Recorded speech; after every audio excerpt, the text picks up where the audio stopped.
Hey, it's Nat. Let's see what's making news.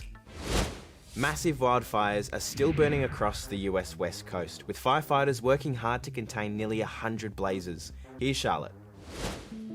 As the sun came up on another day in California, locals woke to an eerie orange glow in the sky. I was wondering what time it was, and then I looked outside and it looked like doomsday. It feels like the end of the world. It's pretty scary. It's caused by smoke from the massive fires nearby, which are still spreading at a really fast rate. Nearby states, Washington and Oregon, are now battling their own blazes too, which authorities say are some of the worst in history. It, as I mentioned earlier, could be the greatest loss in human lives and property due to wildfire in our state's history.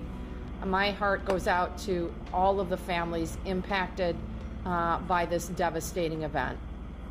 In some areas, the damage has been catastrophic and entire towns have been destroyed. Everything was gone. We tried to take as much as we could, but we didn't think it would get this devastating. I only managed to grab my family and my dog and some supplies, but otherwise, it's awful. It's awful. People here are hoping the hot and windy conditions soon settle, so firefighters have a chance to get the fires under control.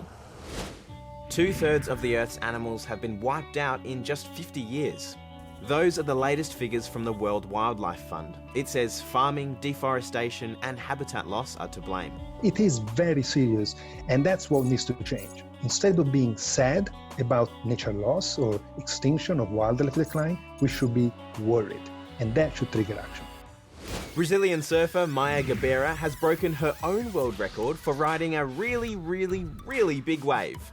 She rode this 22.4 metre monster in Portugal back in February, but now she's officially been handed the Guinness World Record for largest wave surfed by a woman.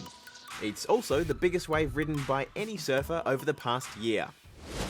Now we meet a seriously inspiring kid who's on a mission to help Aussie farmers. He's been raising money for drought-affected communities since 2018, and now he wants you to help too.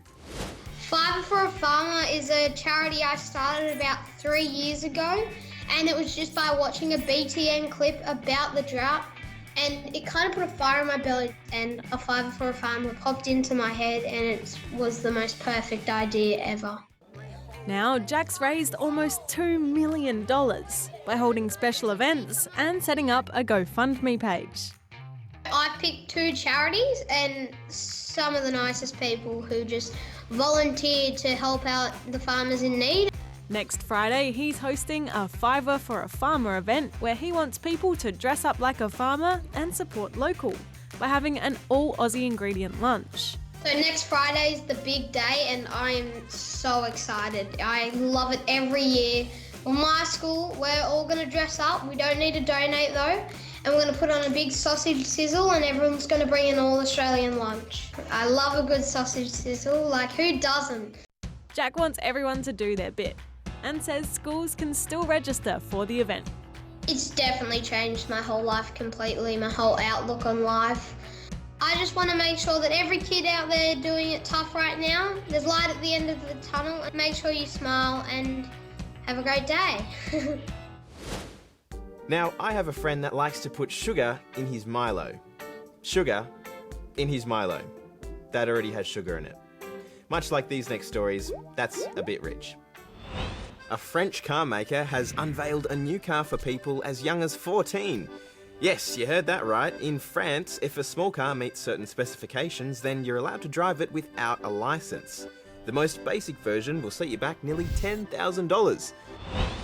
Diamonds, so sparkly, so shiny. This diamond in particular is one of the world's rarest at over 100 carats. The best sort of way you can relativize the size for this diamond is it's about the size of an egg. A very expensive egg.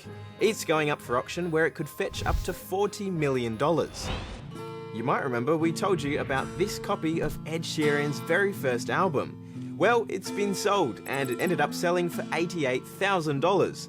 You could say that's a bit rich, but to Ed Sheeran fans, I'd say it's priceless. That wraps up BTN Newsbreak for this week, but we'll be back again on Monday. See you then.